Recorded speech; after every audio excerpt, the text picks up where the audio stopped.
दोस्तों नमस्कार। आज का टॉपिक बहुत ही रोचक है, बहुत इंटरेस्टिंग टॉपिक है कि मोबाइल किसको कंट्रोल कर रहा है। किसको जब मैं बोलता हूं तो यहाँ पे एक बहुत बड़ा प्रश्न चिन्ह खड़ा हो जाता है, क्योंकि मोबाइल मैं चला रहा हूं और अगर मैं अपनी बात करता हूं तो मैं चार चीजें लेकर के चलता हूं: मन, बुद्धि, चित्त, अहंकार। जो मैंने आपसे प्रश्न किया कि मोबाइल किसको कंट्रोल कर रहा है, इसे हम लोग समझेंगे मन, बुद्धि, चित्त, अहंकार से।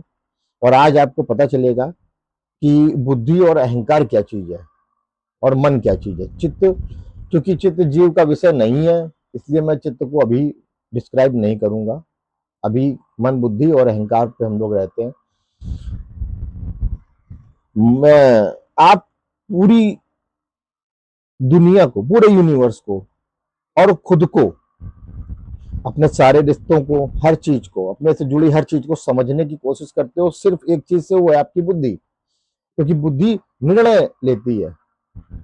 ये मेरे माता है, ये मेरे पिता है, ये मेरा विद्यालय है, ये मेरा घर है, ये सारे निर्णय बुद्धि लेती है। तो बुद्धि सबसे सर्वोपरि हुई, क्योंकि सांख्य दर्शन में भी सबसे पहले प्रकृति से महत्व उत्पन्न होता है, यानी बुद्धि उत्पन्न होती है। तो बुद्धि सबसे ऊपर है। एक जीव के लिए बुद्धि से इंपॉर्टेंट और कुछ भी नहीं, क्योंकि सारे, अगर विवेक ख्याति भी होती है तो वो बुद्धि से ही होती है।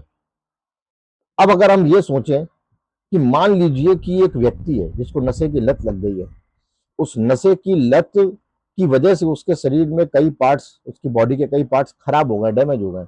ये बात बुद्धि जानती है। बुद्धि जानती है कि इस जीव की जो ये देह है, भौतिक देह, इसके इतने इतने पार्ट्स खराब हो गए, और अगर ये नशे की लत नहीं छूटी तो ये सारे पार्ट्स डैमेज हो जाएंगे और ये जीव की देह खत्म हो जाएगी। लेकिन उसके बाद भी बुद्धि ये निर्णय क्यों नहीं ले पाती है कि अब नशे को छोड़ दें और देह को बचा लें। यानी देह के, उस भौतिक देह के और जीव, मतलब जीव के और बुद्धि के बीच में कुछ और भी है, जिससे बुद्धि विवश हो रही है अपना निर्णय लेने में। वो क्या चीज है? वो है दोस्तों अहंकार। अहंकार को आज तक आप शायद न समझ पाए हो, शायद ना समझ पाए, क्योंकि इसको हम लोग जब भी पढ़ते हैं अहंकार को, तो मन, बुद्धि, चित्त, अहंकार को साथ में लेके पढ़ते हैं। और अहंकार को हम लोग कहते हैं कि जीव के अपने विषय हैं। कि मैं, जब मैं जुड़ जाता है, आमतौर पे आपने सुना होगा, जब मैं जुड़ जाता है कि मैं अमीर हूं, मैं गरीब हूं, मैं ये हूं, मैं वो हूं, मेरा ये है, तो ये मैं का जो प्रश्न चिन्ह होता है, ये अहंकार होता है। एग्जैक्टली राइट, ये चीज सही है। लेकिन क्या इसको व्यवहारिक रूप से आपने आपने समझने की कोशिश करी है? इस उदाहरण पे, इस जगह पे मैं आपको उसको बिल्कुल व्यवहारिक तरीके से समझाऊंगा कि अहंकार है क्या। लेकिन मैं एक जीव हूं। मान लीजिए मैंने नशा करना शुरू किया। जिस समय ये जीव नशा करता है, तो नशे के साथ इस जीव का, यानी कि मेरा, इस नशे के समय एक स्ट्रक्चर तैयार होता है। एक छोटा सा उदाहरण आपको दूंगा। स्ट्रक्चर तैयार होता है इस शब्द के लिए। एक, आप मान लीजिए पेरेंट्स हैं, एक बच्चे को आप घर के अंदर मारते हैं। जब उस बच्चे को आप घर के अंदर मारते हैं तो उसका रिएक्शन अलग होता है। उसी बच्चे को जब आप उसके दोस्तों के बीच में मारते हैं, खुले मैदान में, खुले स्कूल में, कहीं पे आप कस के उसको मारिए, उसका रिएक्शन अलग होगा। इसकी वजह क्या है? इसकी वजह यह है कि जिस समय वो घर में मार खा रहा होता है, उसका अहंकार अलग होता है, मतलब उसका स्ट्रक्चर अलग होता है। अभी उसकी बुद्धि को पता है कि ये सिचुएशन में मैं एक पुत्र के या पुत्री के रूप में दो तीन लोगों के बीच में, मतलब खड़ा हूं या खड़ी हूं, तो उस सिचुएशन के अकॉर्डिंग अहंकार बनता है। यानी जीव उस समय अकेला होता है। बुद्धि जानती है कि अकेला है, समाज नहीं है, सिर्फ माता पिता है, मार दिया, चलो कोई बात नहीं, किसी ने नहीं देखा। उसी बच्चे को आप जब सामाजिक रूप से मारते हैं, समाज के बीच में मारते हैं, उस समय वो नहीं होता जिसको आप घर में मार रहे होते हैं। उस समय उसकी आइडेंटिटी चेंज हो चुकी होती है। अब वो अपने, अपनी आइडेंटिटी पे होता है। अपने दोस्तों के बीच में उसकी एक इमेज होती है, टीचर्स के बीच में, आस पड़ोस के बीच में उसकी इमेज होती है। जब आप उसको तब मारते हो तो उसकी वो इमेज डैमेज होने लगती है, उसका रिएक्शन दूसरा हो जाएगा। आपके प्रति उसके लिए जो, मतलब मारने के लिए के पीछे जो आपका एक प्रेम छुपा हुआ है, वो उसको नहीं देखेगा, वो घृणा देखेगा। कि इन्होंने मेरी बेइज्जती कैसे करी। यहाँ बेइज्जती आ जाती है, यहाँ मार आ रही है, यहाँ सिर्फ मार है, वहां पे मार के साथ बेइज्जती है। तो ये दोनों जगह में व्यक्ति एक ही है, बच्चा एक ही है, लेकिन यहाँ पे उसका एक अहंकार यानी कि स्ट्रक्चर दूसरा है, वहां पे एक स्ट्रक्चर दूसरा है। उसी तरीके से जिस समय वो नशा करता है उसका स्ट्रक्चर दूसरा होता है, उसको सिर्फ नशा चाहिए, वहां कोई बैरियर नहीं होना चाहिए बीच में। तो बुद्धि उस समय डिसीजन ये लेती है कि अभी जो चीज चाहिए इस जीव को वो दो, अभी दो इसको। जब ये पी लेगा, जब ये नशा कर लेगा, जब इसका नशा उतरेगा, उस समय इसका सपोर्ट करेंगे। जब ये रो रहा होगा, जब ये तड़प रहा होगा, उस समय हम डिसीजन, अच्छा उस समय की कंडीशन में डिसीजन बुद्धि दूसरे देती है कि अब नहीं पिएंगे, अब नहीं खाएंगे ये नशा, अब नहीं करेंगे ये नशा, बहुत दिक्कत हो गई है। उसको सब चीजें याद आने लगेंगी, लेकिन जैसे वो इस अहंकार में आएगा वो सब भूल जाएगा, क्योंकि इस अहंकार में उस अहंकार में फर्क है। इसी वजह से जब आप मोबाइल से बहुत एक रिलेशन बन जाता है आपका मोबाइल में, तो मोबाइल में आपका एक स्ट्रक्चर तैयार हो जाता है, एक अहंकार तैयार हो जाता है। तब आप वो नहीं रहते हो जीव जो आप होते हो। तब आपकी आइडेंटिटी मोबाइल की वजह से एक दूसरी आइडेंटिटी हो जाती है। तो बुद्धि जो आपको बेहतर, बहुत अच्छे तरीके से पहचानती है क्योंकि आपकी बुद्धि है।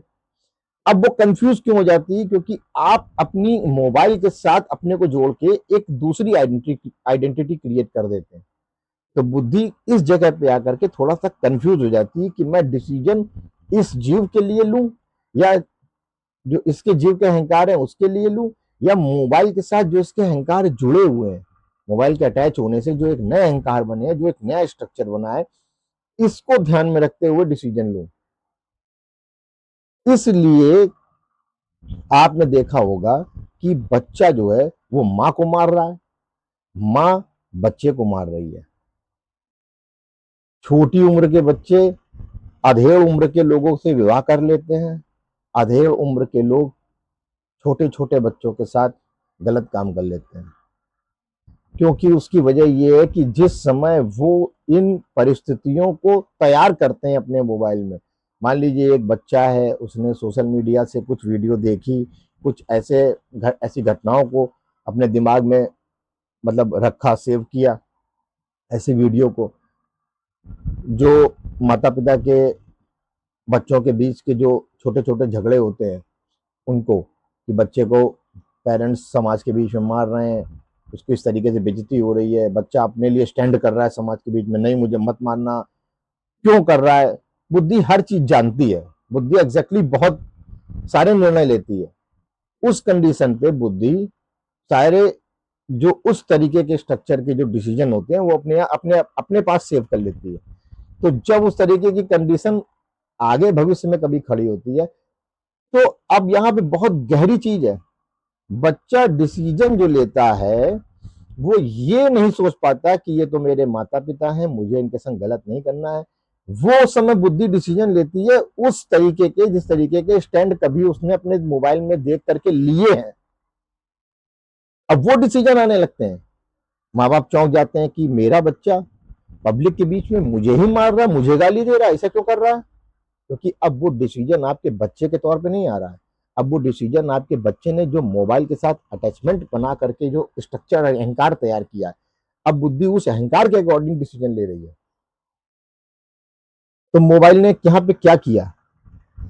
मोबाइल ने आपको कितनी बुरी तरीके से कंट्रोल किया, आपने देखा। और आप ये सोचते हो कि मैंने मोबाइल देखा और मैंने मोबाइल रख दिया, ऐसा नहीं है। आपने जितने समय में वो मोबाइल देखा और उस मोबाइल में आपने जितनी चीजें देखी, उतने समय के लिए आप वैसे ही हो गए थे। आपने अपने को वहां रखा, जब आपने अपने को वहां रखा तो आपका एक स्ट्रक्चर तैयार हुआ। अब बुद्धि जब भी डिसीजन उस कंडीशन में कभी भी लेगी तो वो उस स्ट्रक्चर के अकॉर्डिंग लेगी। सॉरी, उस स्ट्रक्चर के अकॉर्डिंग नहीं लेगी कि आप और आपके माता पिता वो दोनों अकेले इंडिविजुअल है, नहीं, अभी इंडिविजुअल नहीं रहे। अब आपके और आपके पेरेंट्स के बीच में मोबाइल आ गया है, तो आपका अहंकार अब आपका इंडिविजुअल जीव वाला नहीं रहा। अब आप और आपका मोबाइल अटैचमेंट हो चुका है, अब अहंकार जो बनेगा वो इसके अकॉर्डिंग बनेगा। इसलिए आज डिप्रेशन में लोग आत्महत्या कर रहे हैं, इसलिए आज ऐसे ऐसे फैसले लोग ले रहे हैं कि वो खुद भी बाद में पछताते हैं कि ये मैंने कर कैसे दिया, ये हो कैसे गया मुझसे। इसकी सबसे बड़ी वजह है बुद्धि और अहंकार का आपस में कोरिलेशन, जिसे उपनिषद में, हमारे दर्शन में बहुत अच्छे तरीके से बतलाया गया है। लेकिन समझ में इसलिए नहीं आता है क्योंकि इसकी बहुत बड़ी वजह यह है कि एक उपनिषद कभी भी किसी भी चीज को पूरी तरीके से एक्सप्लेन तब करती है जब आप बहुत सारे दूसरे उपनिषद उसके संग अटैच करके पढ़ते हैं। ये बिखरा हुआ ज्ञान उपनिषदों में अलग अलग बिखरा हुआ ज्ञान है। आपको सब उपनिषद पढ़ के, जो कान के उपनिषद है उन सबको पढ़ के इस ज्ञान को इकट्ठा करना पड़ता है, फिर एक फाइनल डिसीजन देना पड़ता है। धन्यवाद।